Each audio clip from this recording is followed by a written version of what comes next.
father died when I was 6. You knew that, right?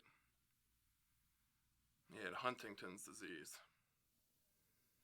It destroys portions of the brain, affects muscle control, leads to dementia. Just a terrible disease. It's genetic, so growing up, my mom thought I might have had it, but I found out through testing that I didn't. But my father, he fell very ill when I was like 4 or 5, and he was in the hospital all the time. And my mom and the rest of my family, they'd tell me things about my father. I knew all about his personality, how he treated people. I even knew how he liked his steaks cooked. Medium rare, just like you. Yeah, they paint this picture of my father, and I pretend that that's who I really knew, who I remembered. But it was a lie. The truth is, I only have one real, actual memory of my father. And it must have been right before he died. My mom, she'd take me to see him. I just remember the smell in there.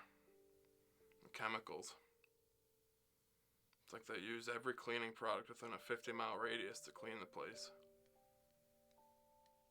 Like they didn't want you to smell the sick people.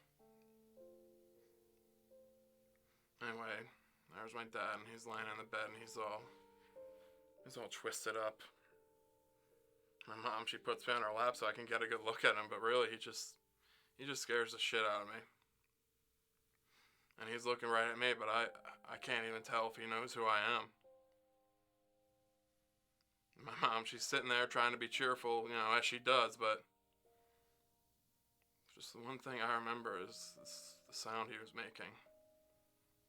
It was rattling, like an empty spray paint can. Emptiness. There's nothing in him. Anyway, the reason I'm telling you this is because that's the only memory I have of my father, and it's not great. I don't want the only memory you have of me is last night, because that wouldn't be fair.